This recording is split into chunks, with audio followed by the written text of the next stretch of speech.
Meghan Markle and Prince Harry's Netflix workload could be under the spotlight as the Sussexes are currently failing to keep up with Barack and Michelle Obama's volume of content, despite appearing to follow in the former U.S. President and First Lady's footsteps.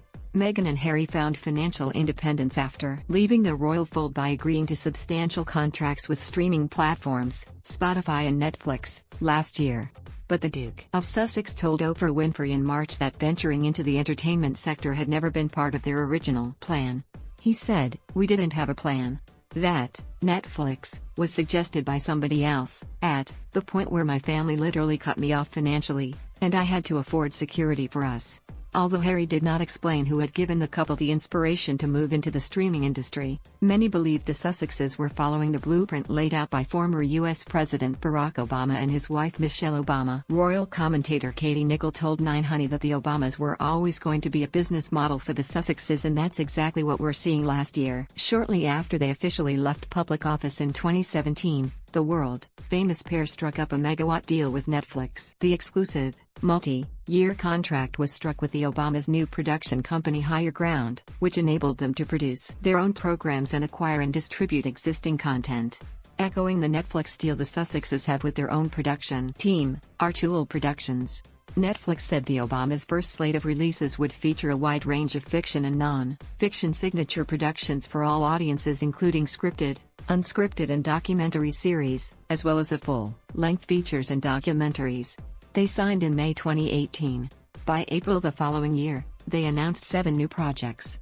These included a biopic about abolitionist leader Frederick Douglass, Listen to Your Vegetables Eat Your Parents, a children's series in favor of healthy eating, documentary called American Factory, drama series Bloom, scripted anthology series Overlooked, non-fiction series Fifth Risk, and a feature-length documentary called Crip Camp. The exact worth of the Obamas' deal remains unclear, although CNN reported that the contract is a high 8-figure deal. In comparison, Meghan and Harry signed their historically lucrative contract with Netflix, worth an estimated $150 million, £109 million, making it a 9-figure deal. The Sussexes linked their names to the streaming titan back in September last year, and yet, 10 months later, have only announced one project.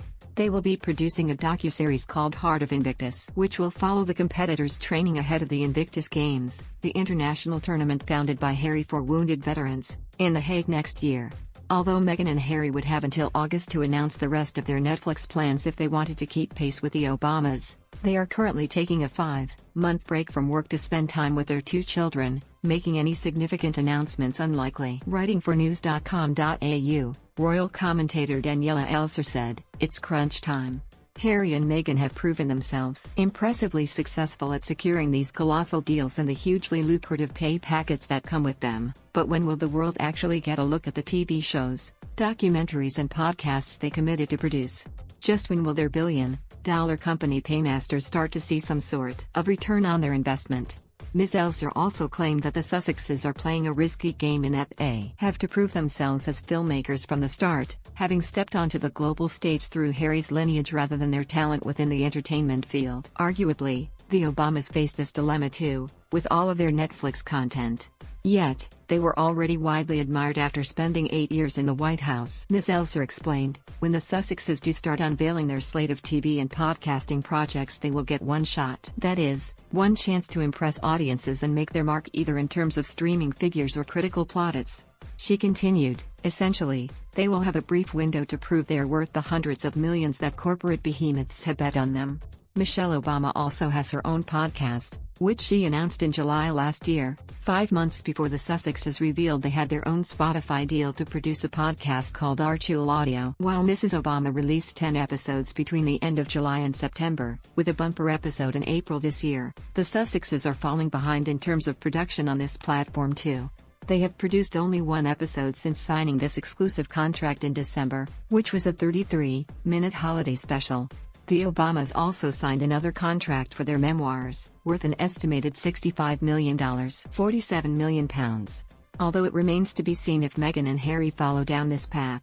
Meghan did release her debut children's book last month called The Bench, a work of 169 words based on a poem she first penned for Harry back in 2019.